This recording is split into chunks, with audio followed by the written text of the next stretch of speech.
오늘 우리가 나눌 것은 지난주에 나누었던 이 초대교회의 일꾼으로 세움받은 일곱 집사들 가운데 이 스데반의 이야기입니다. 사실 스데반의 이야기가 오늘 본문부터 7장 그리고 8장 앞에까지 8장 서두까지 이렇게 이어지죠. 이 스데반이 공회로 잡혀가서 사람들에게 신문당하는 장면을 다루고 있습니다. 본문은 스데반의 순교, 이제 7장 또 8장 넘어가면 스데반이 순교를 하게 되지 않습니까? 이 순교를 소개하기 전에 먼저 스데반의 삶을 간단하게 소개합니다. 8절부터 10절을 보겠습니다. 스데반이 은혜와 권능이 충만하여 큰 기사와 표적을 민간에 행하니 이른바 자유민들 즉 구레네인 알렉산드리아인 길리기아와 아시아에서 온 사람들의 회당에서 어떤 자들이 일어나 스데반과 더불어 논쟁할세 스데반이 지혜와 성령으로 말함을 그들이 능히 당하지 못하여 라고 말씀하고 있습니다. 여기서 말하는 구레네인 알렉산드리아인 길리기아와 아시아에서 온 사람들의 회당 이렇게 되어 있죠. 이들은 디아스포라 유대인들로 구레네에서 또 알렉산드리아에서 길리기아와 아시아에서 살다가 다시 이제 예루살렘으로 온 겁니다. 그런데 자기들끼리 말이 통하잖아요. 유대인들하고는 말이 잘 안 통하고, 그러니까 자기들끼리 모여서 회당을 만든 겁니다. 기본적으로 유대인들은 7가정, 그러니까 성인 7명이 모이면 회당을 만들거든요. 그러니까 자기들끼리 회당에 모여서 어쨌든 이들은 모세의 율법을 추정하고 구약의 구약의 신앙이 아니라 그냥 유대인들의 신앙을 가지고 있는 사람들입니다. 그런데 지금 스데반의 순교를 다루기 전에 우리가 지금 여기에서 소개된 스데반의 삶을 지금 소개를 하지 않습니까? 이것이 무엇을 말할까요? 스데반은 순교 당하기 전에 복음에 합당한 삶을 살았다는 것입니다. 복음에 합당한 삶. 여러분, 복음에 합당한 삶이 없는데 주님께서 우리를 순교로 이끄시는 경우는 없습니다. 그러니까 여러분들이 혹 내가 순교하면 어떡하지? 하나님은 복음에 합당한 삶을 사는 이들을 순교의 영광으로 이끄시지, 우리가 세속적 그리스도인이라고 해야 될까요? 혹은 썬데이 크리스찬이라고 해야 될까요? 순교하면 어떻게 하지? 막 이렇게 걱정하시는 분들 걱정 안 하셔도 됩니다. 주님이 순교 안 시키십니다. 그렇게 주님이 순교를 안 받으세요. 바로 복음에 합당한 삶을 사는 사람을 하나님은 순교의 영광으로 이끄신다라는 것이죠. 많은 그리스도인들이 어떤 계기를 통해서 큰 은혜를 받기도 하고, 또 혹은 스데반과 같이 교회 안에서 중직자로 세움을 받을 때 여러분 은혜가 있지 않습니까? 또 감동이 있지 않습니까? 그래서 우리 마음 안에 정말 주님께 쓰임받기 원하고, 때로는 대단한 비전이나 포부를 말하기도 하고, 심지어 순교를 말하기도 합니다. 제가 주를 위해 죽겠습니다. 베드로처럼 또 제자들처럼 제가 주님이 죽는 데까지 따라가겠습니다. 막 이런 말들을 그냥 그때의 은혜에 북받쳐서 혹은 그때의 어떤 감격에 북받쳐서 이렇게 내뱉기도 하죠. 그것이 잘못됐다 이것을 말하는 것은 절대 아닙니다. 그러나 그 전에 은혜 받은 우리에게 정말로 필요한 것이 있다면 복음에 합당한 삶인 거예요. 하나님께서는 하나님의 종들 또 하나님의 택한 사람들을 훈련시키는 방식 가운데 하나가 뭐냐면 그 사람들을 보잘것없는 자리에 그냥 두신다는 거예요. 분명히 이 사람에게 하나님의 강권적인 은혜가 임했어요. 하나님의 강력한 부르심이 임했습니다. 그런데도 불구하고 하나님께서 바로 그 사람을 하나님의 사역의 현장으로 이끌어 가셔서 위대하게 사용하시기보다 그 사람을 그냥 알아주는 사람 없이 이름도 없는 빛도 없는 곳에 그냥 내버려 두시는 경우들이 있다는 거예요. 하나님께서 모세를 이스라엘 지도자로 삼아서 수백만 명의 이스라엘 백성들을 출애굽 시키는 도구로 사용하실 때까지 40년간 미디안 광야에 목동으로 두셨습니다. 분명히 그는 애굽의 왕자로 40년 가까이를 살았어요. 근데 하나님께서 모세를 이스라엘 백성의 위대한 지도자로 부르실 때, 사용하실 때 40년의 세월을 미디안 광야에 이름도 없는, 빛도 없는, 아는 사람, 유대인들 가운데 모세를 아는 사람 다 한 명도 없는 그곳에다가 하나님은 모세를 두셨습니다. 하나님께서 바울을 이방인의 사도로 세우셨습니다. 그래서 그를 이방인들에게 복음을 전하는 전도자로 세우시기 전에 아라비아 광야에서 3년, 그리고 그의 고향 다소에서 13년, 합 16년의 시간을 그냥 이름도 없이 빛도 없이 광야에서 또 그의 고향 다소에서 보내게 하십니다. 그러니까 바나바가 다소로 이 사울을 부르러 가기까지, 사도행전 12장인가요? 11장 말미인가? 하여튼 이 사울을 부르러 가기까지 16년의 시간이 걸립니다. 하나님께서 다윗을 왕으로 기름 부으시죠. 근데 다윗을 통해서 영원한 다윗의 왕국을 세우기까지 13년의 시간을 도망자의 삶을 살게 하십니다. 어떻습니까, 여러분? 많은 분들이 지금 제가 아까 순교의 영광이라는 표현을 사용했습니다. 분명 순교는 영광입니다. 여러분 아셔야 돼요. 순교는 영광입니다. 우리가 다 같이 순교하자, 절대 이거 아닙니다. 그러나 하나님은 그 순교의 영광의 자리에 이르는 그런 위대한 도구로 하나님이 쓰실 때 그 사람을 이름도 없는 빛도 없는 그냥 보잘것없는 곳에 그 사람을 훈련하시기 위해서 두신다는 거예요. 자, 이처럼 하나님께서 저와 여러분을 그냥 보잘것없는 곳에 두실 때 그곳에서 우리는 적어도 두 가지 부분에서 연단되셔야 돼요. 두 가지 부분에서. 그 첫 번째는 뭐냐면 믿음과 삶의 일치입니다. 적어도 저희 두 가지 부분에서 연단되셔야 하는데 그 첫 번째가 뭐냐면 믿음과 삶의 일치예요. 자, 보세요. 하나님이 다윗을 왕으로 기름 부으셨을 때 하나님은 즉시 다윗을 이스라엘 왕으로 세우지는 않으셨습니다. 사무엘을 통해서 기름을 부으셨지만 바로 이스라엘 왕으로 추대하지 않으셨어요. 여전히 왕은 누구죠? 사울이었습니다. 근데 기름 부어 다음 때 왕으로 세우셨어요. 그리고 그때로부터 다윗은 도망자 신세가 됩니다. 좀 더 시간이 지나긴 하지만 어쨌든 거의 그때로부터 도망자 신세가 돼요. 왜 그럴까요? 다윗은 믿음은 준비되었지만 왕으로서의 삶은 준비되지 못한 거예요. 왕으로서의 삶. 다윗이 도망자 신세였을 때요, 신기하게도 그 주변에 사람들이 모였습니다. 여러분 잘 아시죠? 400명의 용사들이라고 표현하는 사람들이 모였어요. 근데 여러분 그거 아십니까?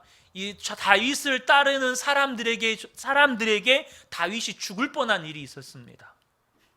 다윗이 돌에 맞아 죽을 뻔한 일이 있었어요. 사무엘상 29장 30장에 보면 다윗이 적국이라고 할 수 있는 블레셋에 망명을 합니다. 망명을 해요. 근데 무슨 일이 있습니까? 블레셋이 이스라엘과 전쟁을 하려고 할 때 이 블레셋의 왕은 다윗을 데려가고자 하지만 이 왕을 따르는 방백들과 신하들이 다윗은 우리의 영웅 골리앗을 죽인 적 아닙니까? 원수 아닙니까? 어떻게 저들을 다윗을 함께 할 수 있습니까? 하고 다윗을 내칩니다. 그래서 다윗이 이 블레셋에서 이제 내침 받고 다윗에 따르는 무리들이 거하고 있는 이 시글락에 다시 오고 있을 때, 블레셋에서 이 시글락으로 올 때 무슨 일이 있습니까? 아말렉이 쳐들어와서 400명의 용사들이 자리를 비웠을 때 아내들과 자녀들을 싹 이끌고 가버립니다. 다 납치해 가버려요. 그래서 딱 와니까 완전히 마을은 불타고 온통 사람들이 다 끌려가 있는 것을 보면서 정말 땅을 치면서 용사들이 막 울고 통곡하고 이러죠. 그때 이 울분에 못 이겨서 사람들이 다윗을 돌로 쳐 죽이려고 합니다. 사무엘상 30장 6절에 보면 백성들이 자녀들 때문에 마음이 슬퍼서 다윗을 돌로 치자 하니 다윗을 죽이려고 해요. 다윗이 크게 다급하였으나 그의 하나님 여호와를 힘입고 용기를 얻었더라. 그래서 그 순간 다시금 그들의 그 죽을 위기, 돌에 맞아 죽을 위기에서 하나님께 묻고, 우리가 저들을 쫓으리까 말리까 하나님께 묻고 쫓아가서 아말렉의 족속들을 진멸하고 끌려갔던 자기 자녀들과 아내들을 되찾아옵니다. 여러분, 다윗은요 뭘 말할까요? 이스라엘의 왕이 되기 전에 자기 삶의 현장에서 왕이 되어야만 해요. 무슨 말인지 아시겠습니까? 이스라엘의 왕이 되기 전에 자신의 삶에, 자신을 따르는 무리들에게서 왕이 되어야만 했어요. 거기서 왕으로 인정받지 못하는데 어떻게 이스라엘의 왕으로 인정받을 수가 있겠어요? 자신을 따르는 무리들, 여러분 400명은 이스라엘 전체 수백만에 비하면 정말 지극히 미약한 세력이에요. 보잘것 없어요. 그러나 거기에서 다윗은 먼저 왕이 되어야만 해요. 분명히 그에게 왕이 될 만한 믿음은 있을지 몰라도 왕으로서의 삶은 준비되지 못한 거예요. 그래서 하나님은 다윗의 주변에 한 400여 명, 또 이제 뭐 가족들까지 하면 1000여 명 되겠죠. 그 보잘것없는 무리들에 두시고 다윗이 왕이 되도록 훈련하시는 거예요.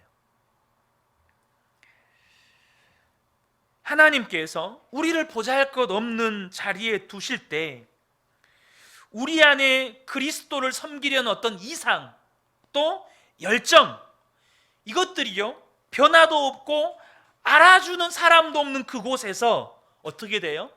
바로 내 주변에 있는 사람들, 내 주변에 있는 다른 사람들을 섬겨야 하는 현실로 바뀌게 되는 거예요. 그 이상이 현실과 맞닥뜨려지는 거예요. 그 믿음이 현실과 일치가 되는 거예요. 거기에서 우리는 믿음과 삶의 일치라는 연단을 받는 거예요. 제가 간혹 종종 가다가 이런 말씀 몇 번 예화로 드린 적이 있습니다. 제 친구 중에 한 친구가 선교단체를 통해서 단기 선교, 몇 주, 몇 달 이게 아니고 2년 단기 선교를 나갔어요. 2년이면 상당히 길죠. 근데 그 친구가 그곳에서 고백했던 게 뭔지 아세요?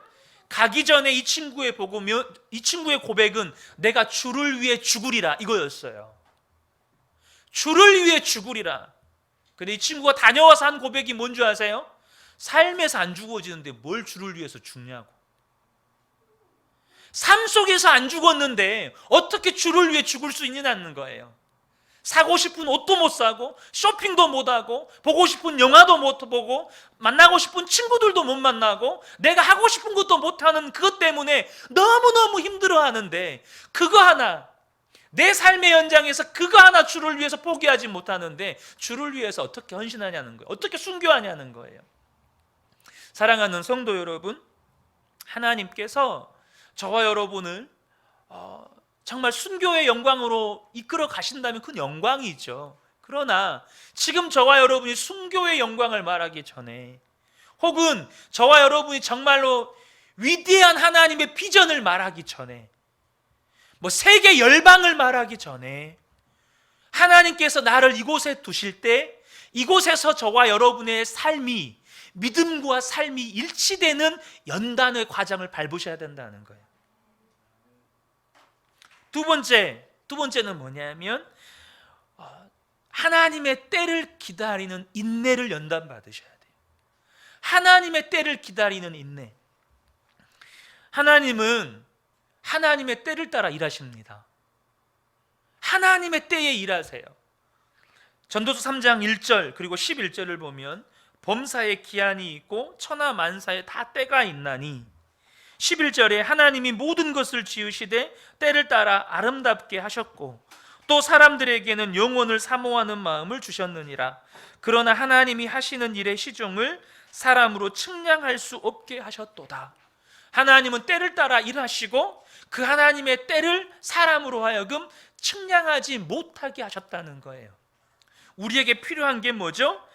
정말 우리에게 필요한 은혜가 뭐죠? 하나님의 때에, 하나님이 일하실 때까지 주님을 바라보면서 기다리는 인내가 우리에게 필요한 것이에요. 히브리서 10장 36절에 보면 너희에게 인내가 필요함은 너희가 하나님의 뜻을 행한 후에 약속하신 것을 받기 위함이라. 하나님께서 우리를 보잘것없는 현장에 두실 때 하나님의 때를 기다리는 인내의 연단을 받게 되는 것이에요. 근데 중요한 게 있죠. 내 삶에 인내의 열매 혹은 인내의 연단이 되었는가 안 되었는가, 내 삶에 인내라는 열매가 맺어졌는가 안 맺어졌는가 뭘로 알 수 있을까요? 계시록 14장 12절에 보면 이렇게 말씀합니다. 성도들의 인내가 여기 있나니 그들은 하나님의 계명과 예수에 대한 믿음을 지키는 자니라. 성도의 인내가 여기 있나니 그들은 하나님의 계명과 예수에 대한 믿음을 지키는 자니라. 내 안에 인내의 열매가 있다. 그것은 뭘로 알 수 있을까요? 첫 번째, 포기하지 않는 순종. 포기하지 않는 하나님의 말씀에 대한 순종. 그리고 끝까지 예수에 대한 믿음을 지켜가는 것. 사도 바울이요, 디모데후서 4장 7절에서 이런 이야기를 해요. 마지막까지, 맨 마지막에 이 고백을 합니다. 자신이 하나님으로부터 생명의 면류관을 받게 될 것을 기대하면서 그 마지막에 이 고백을 해요. 나는 선한 싸움을 싸우고 나의 달려갈 길을 마치고 뭐죠? 믿음을 지켰으니. 믿음을 지켰다고 이야기를 해요. 정말 중요한 게 있어요. 여러분, 믿음은 끝까지 지키셔야 돼요. 예수님은 나의 주님이십니다. 예수님이 나의 하나님이십니다. 예수님이 나의 왕이십니다. 오늘도 예수님이 주님으로 사셨습니까? 오늘도 예수님이 나의 왕 되셔서 여러분 그렇게 사셨습니까? 이건 너무너무 중요해요. 우리가 어떤 삶을 살든지 예수님에 대한 믿음이 지켜져야 되는 거예요. 내가 인내가 있는 사람인가 아닌가 뭘 알 수 있죠? 내가 말씀 순종하는 거 포기하느냐 포기하지 않느냐. 그럼에도 불구하고 내 삶에 정말 내가 원하는, 내가 바라는, 내가 기대하는 삶의 결과물이 없어도, 내가 원하는 어떤 결과가, 목표가 이루어지지 않아도 내가 여전히 나는 말씀에 순종하는 자리에 있는가? 그러면서 나는 여전히 예수님을 주님으로 믿고 있는가? 이것이 인내의 열매를 판가름한다는 거예요. 스데반은요, 순교자가 되기 전에 삶의 현장에서 믿음과 삶이 일치되는 사람이었습니다. 또한 말씀에 순종하며 예수님에 대한 믿음을 지키는 인내의 사람이었어요. 그래서 여러분 아셔야 돼요. 스데반이요, 체포됐잖아요. 스데반이 체포된 건 위대한 어마어마한 스케일의 일을 행했기 때문에, 스데반이 엄청난 위대한 일을 했기 때문에 체포된 게 아니고 자신의 주어진 삶의 현장에서 그냥 신실하게 사니까 끌려간 거예요. 이방 나라 가서 복음 전하서 죽은 사람들 일으키고 하루에 수천 명씩 예수 믿게 하고 이게 아니고 자신의 삶의 현장에서 그냥 신실하게 사니까 끌려간 거예요. 저는 우리 근혜교회 모든 성도님들의 삶에 스데반 집사의 삶에 맺어졌던 이 열매의 은혜가 있으시기를 축복합니다. 믿음과 삶이 일치되어져 가는 연단, 더 나아가서 주님의 때를 기다리는 인내의 열매를 맺는 연단. 또한 이 본문의 스데반의 모습은 이 하나님께 쓰임받는 일꾼들이 지녀야 할 중요한 자질들을 우리에게 알려줍니다. 여러분, 이곳에 계신 분들 가운데 하나님께 쓰임받지 않기를 원하시는 분 없잖아요. 난 이대로 살다 죽어도 돼, 이런 분 안 계시잖아요. 그 모양이 어떠하든지 간에 나도 정말 주님 더 사랑하고 싶고, 정말 주님께 뭐 그게 큰 일이든 작은 일이든 주님께 쓰임받는 사람 되고 싶다. 어제인가 그젠가 저희 딸이, 하은이가 저한테 이런 질문을 했어요. 아빠는 뭘 가장 갖고 싶어요? 뭐가 가장 좋아? 뭘 가장 하고 싶어요? 하여튼 질문이 이 비슷한 질문이었어요. 하은이가 저한테 이런 질문을 했어요. 근데 사실 저는 별로 이런 말씀 표현 좀 별로 욕심은 없는 사람입니다. 욕심은 없는 사람인데 제가 이랬어요. 아빠가 목사지만 예수님 좀 잘 믿었으면 좋겠다. 제가 이 말을 했어요. 아빠 진짜 예수님 좀 잘 믿었으면 좋겠다. 내가 겉은 목사라는 옷을 입고 있어서 사람들이 볼 때 진짜 예수 잘 믿는 것처럼 보이지만 아빠 안에 있는 생각 속에서 오늘도 예수님이 나의 주님이 되지 못했고, 또 오늘의 나의 입술의 말 가운데 예수님이 나의 주님이 되지 못한 부분들이 너무 많고, 또 나의 선택과 결정에 있어서 예수님이 나의 주님이 되지 못한 부분이 너무 많은 걸 저 스스로가 알거든요. 그런데 오늘 본문에 이 스데반이 이 하나님께 쓰임받는 일꾼의 자질로서 5가지 부분에서 충만했다고 기록하고 있어요. 물론 이 앞 본문에까지 포함합니다. 먼저 3절을 좀 살펴볼게요. 3절을 보면 형제들아 너희 가운데에서 성령과 지혜가 충만하여 라고 되어 있죠. 성령과 지혜가 충만하여. 첫 번째 뭐죠? 성령 충만한 사람. 두 번째가 뭐죠? 지혜가 충만한 사람. 5절을 보겠습니다. 5절에 보면 온 무리가 이 말을 기뻐하여 믿음과 성령이 충만한 사람, 이렇게 되어 있죠. 자, 세 번째는 뭐죠? 믿음이 충만한 사람. 자, 8절을 보겠습니다. 스데반이 은혜와 권능이 충만하여 라고 되어 있습니다. 자, 네 번째는 은혜가 충만한 사람. 5번째는 권능이 충만한 사람. 여러분, 하나님께 주님, 제가 이런 일에 쓰임 받고 싶습니다. 하나님, 저 이렇게 이런 부분에서 이런 사역으로 하나님, 제가 하나님께 영광 돌리고 싶습니다. 하나님, 제가 이걸 통해서 하나님께 영광 돌려드릴게요. 이것을 말하기 이전에 우리에게 선결되어져야 하는 과제가 뭐냐면, 여러분, 성령이 충만하고 지혜가 충만하고 믿음이 충만하고 은혜가 충만하고 권능이 충만해야 된다는 거예요.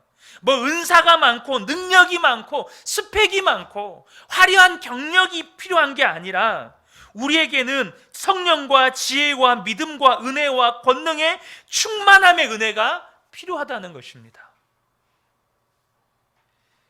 여러분, 스데반은 성령이 충만하고 지혜로운 종이었고 기적을 행하는 전도자였어요.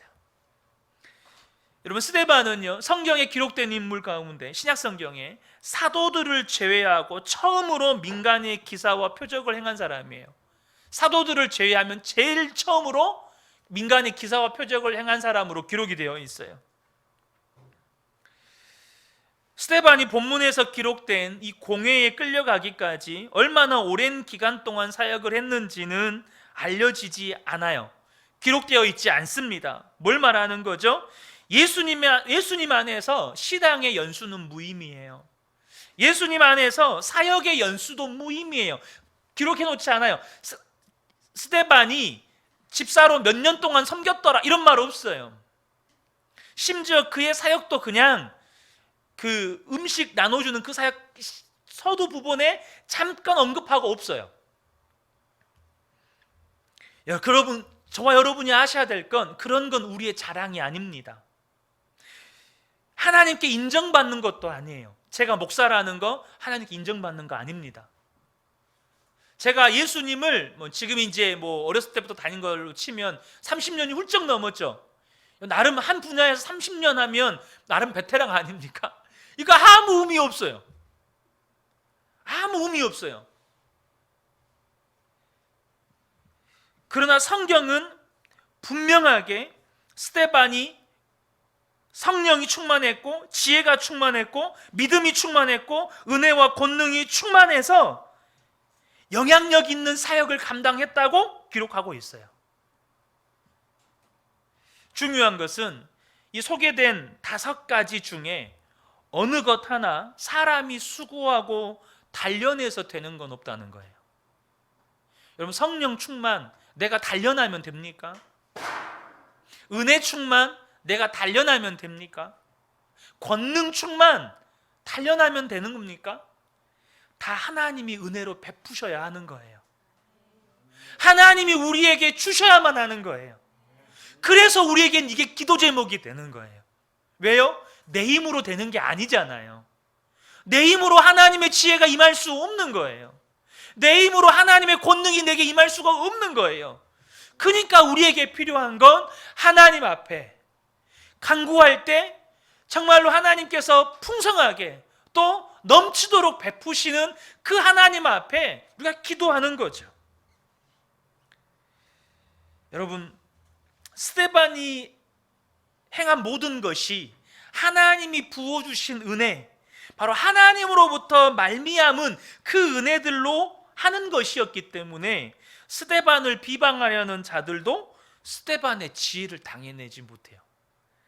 사도행전 6장 10절이죠. 스데반이 지혜와 성령으로 말함을 그들이 능히 당하지 못하여 다수의 사람들이 한 사람의 지혜를 이겨내지를 못해요.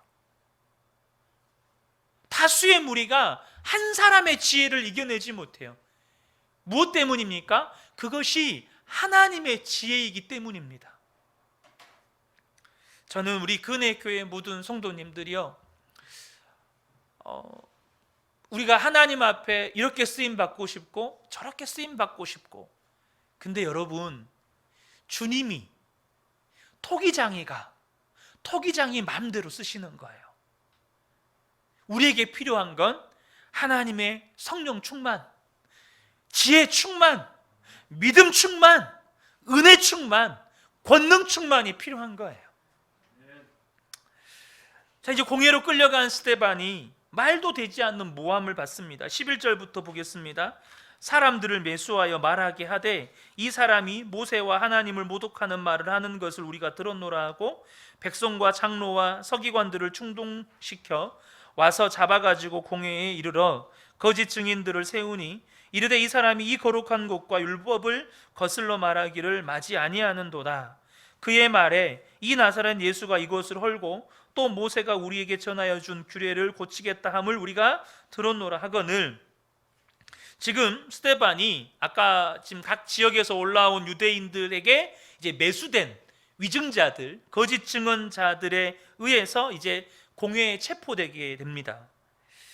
이것은 우리가 앞선 사도행전 앞본문에서 나누었던 사도들이 잡혀갔던 사내들인 공회입니다. 그런데 13절에 이 무리들은 먼저 스데반이 모세를 모욕했다는 거짓으로 고소를 합니다. 모세를 모욕했다. 그러나 우리가 이제 앞으로 나누겠지만 사도행전 7장을 보면 스데반의 설교가 나오죠. 이 고소가 허구임이 증명이 됩니다. 오히려 스데반 설교의 변론을 통해서 이스라엘 역사에 대한 스데반의 관점이 모세 오경을 근간에 두고 있다는 것을 우리는 알 수 있습니다. 심지어 14절에는 예수님을 고소한 것처럼 동일한 내용으로 스데반을 고소합니다. 그런데 그 예수님의 고소조차도 여러분, 그건 조작된 거였어요.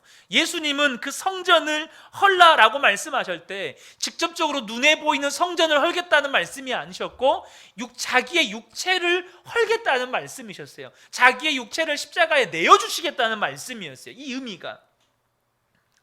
그러니까 이것은 또 날조된 주장이죠. 자, 보세요. 스데반은 지금 자기가 하지도 않는 말, 그죠? 자기가 하지도 않은 말, 또 날조된 주장을 근거로 고소를 당하고 있는 겁니다. 이 사내들인 공회는 제한적이긴 하지만 당장 십자가에 못 박는 어떤 사형을 언도할 수는 없어요. 총독만 할 수 있는 거예요. 하지만 종교 재판을 열 수 있고 그것으로 말미암아 처벌을 할 수 있으니까 매질을 하거나 이런 처벌을 할 수 있는 거예요. 제가 지난번에도 말씀드렸다시피 당시에 이 태형은 오늘날의 해초리가 아니라고 말씀을 드렸죠. 죽고 살 수 있는 것이 결정될 만큼 굉장한 매였어요. 지금 하지도 않는 말, 날조된 주장을 근거로 지금 고소를 당해요. 그것으로 인해서 지금 형벌을 당할 수도 있는, 돌에 맞아 죽죠. 형벌을 당할 수 있는 상황에 직면하게 될 때 사람이 보통 이런 상황에 직면하게 되면 어떤가요? 억울함을 억누르거나 감출 수가 없습니다. 여러분 그렇지 않습니까? 제가 최근에 TV 드라마 중에 모범형사라는 드라마가 있어요. 혹시 보시나요? 안 보셔도 상관없는데 거기에 보면 한 남자가 죽이지도 않는 살인에 누명을 쓰고 사형까지 언도가 돼서 죽습니다. 자기는 안 죽였어요. 근데 권력자들에 의해서 증거가 날조돼서 사형 재판까지 받고 사형 언도까지 받고 집행이 돼서 죽습니다. 딸 하나를 남기고 이제 그런 내용이 나와요. 거기에서도 그 극 중에서도 이 사람이 자기는 아니다라고 얼마나 외치는지 몰라요. 이게 일반적인 반응이죠. 날조된 근거, 하지도 않은 일을 이런 근거로 들이밀면서 이 사람은 죽여야 될 사람이라고 수십 명, 수백 명의 사람들에게 둘러싸여서 지금 몰아가고 있는 거예요. 그때 여러분 스데반이 어떠죠? 그때 스데반이 어떠냐는 거예요. 15절입니다. 공회 중에 앉은 사람들이 다 스데반을 주목하여 보니 그의 얼굴이 천사의 얼굴과 같더라. 그의 얼굴이 천사의 얼굴과 같더라. 여러분 지나가다가 한 사람만 나한테 욕을 내뱉어도 우리 얼굴 어떻게 될까요? 네 방금 뭐라 그랬냐? 지나가는 사람이 지나가는데 살짝 어깨를 스쳤어요. 그것도 새파랗게 젊은 애가 아이 재수없게 막 이래요. 그럼 여러분 어떻게 할 것 같으세요? 너 죽어볼래? 너 몇 살이야 임마? 이렇게 말이 나오지 않겠어요? 근데 지금 짓지도 않은 죄로 모함을 당하고 수십 명, 수백 명에게 둘러싸여서 지금 없는 죄를 만들어서 죄인을 만들려는 그 재판의 현장에서 스데반의 얼굴은 천사의 얼굴과 같았다라고 기록을 해요. 특별히 여러분 15절 보세요. 공회 중에 앉은 사람들이 다 스데반을 주목하여 보니, 이거 잘 보셔야 돼요. 공회 중에 앉은 사람들이요 다 스데반을 봤어요. 우리 하규가 스데반이라고 생각을 하고 사람들이 전부 다 스데반을 본 거예요. 뭐 때문에 봤을까요? 뭐 때문에 봤을까요? 이 사람들도요 자기들이 어거지 주장을 하고 있다는 거 알아요. 말도 안 되는 주장을 내뱉고 있다는 거 알아요. 근데 뭐죠? 스데반을 주목해서 보는 건 이런 상황인데 너 어떻게 할 거야 임마? 이건 거예요. 너 이런 상황인데 너 어떻게 할 거야? 너 주장 굽힐래 안 굽힐래? 이런 의도를 가지고 지금 스데반을 다 같이 주목해서 보는 거예요. 여러분 그 기세에 눌려버리지 않을까요 사람이? 근데 성경은 스데반의 얼굴이 천사의 얼굴과 같았다라고 묘사를 해요. 어떻게 그런 상황에서 사람의 얼굴이 천사의 얼굴과 같을 수가 있죠? 어떻게 그런 상황에서 정말 억울한 누명을 쓴 상황에서 사람들이 나를 죄인으로 몰아가는 상황에서 사람들이 나를 죽일 놈으로 몰아가는 상황에서 어떻게 얼굴이 천사의 얼굴과 같이 될 수 있죠? 그것은 스데반이 날마다 하나님의 영광을 받기 때문이에요. 이 말을 다른 표현으로 하면 스데반은 날마다 믿음으로 주님을 바라보면서 주님과 친밀히 동행하는 삶을 살았기 때문이에요. 사실 이것은 출애굽기 33장과 34절의 신약 버전이에요. 출애굽기 33장 34절이 무슨 일이 있죠? 이스라엘 백성이 모세가 시내산에 십계명 가지러 갔을 때 밑에서 우상 숭배해가지고 내려온 모세가 십계명 돌판을 깨뜨려 버리죠.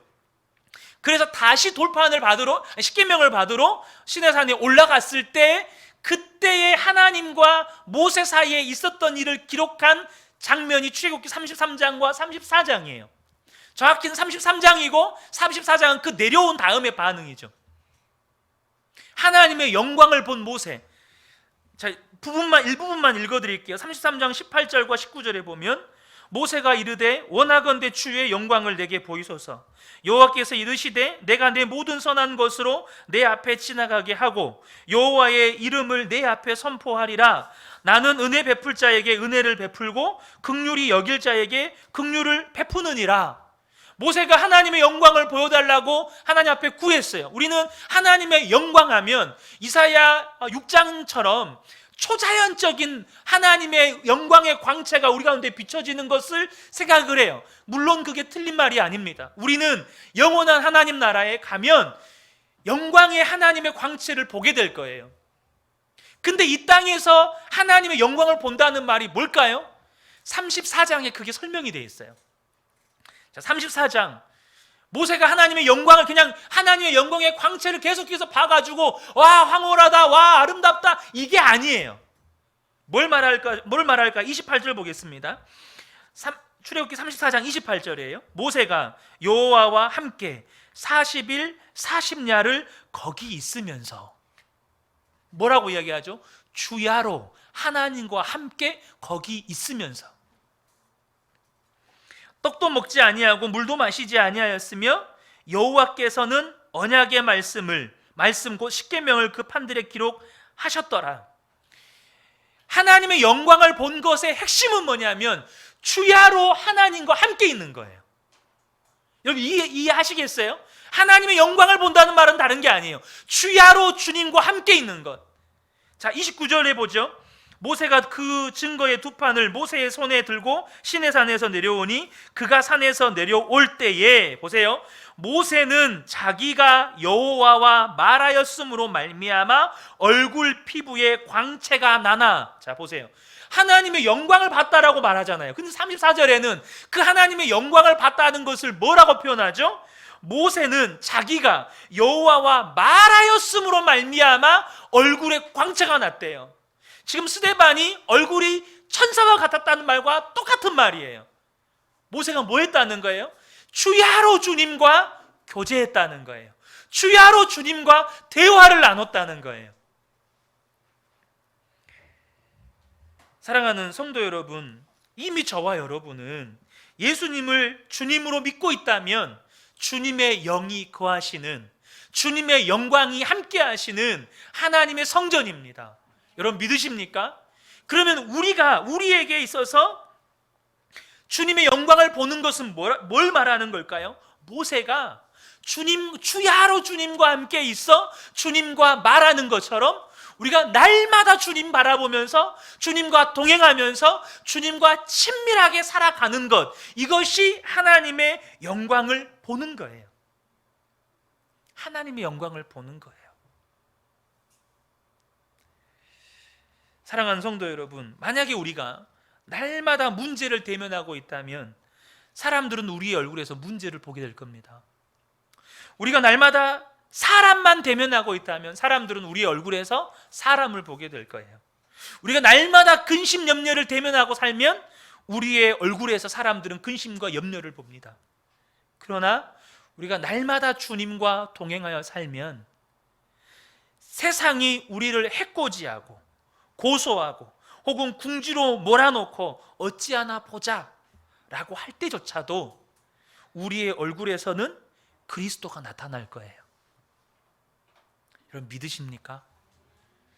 저는 가장 가깝게는 여러분의 가족들이 여러분의 얼굴에서 주님의 형상을 보기를 축복합니다. 여러분의 가족들이 여러분의 얼굴에서 천사의 얼굴을 보게 되시기를 축복합니다.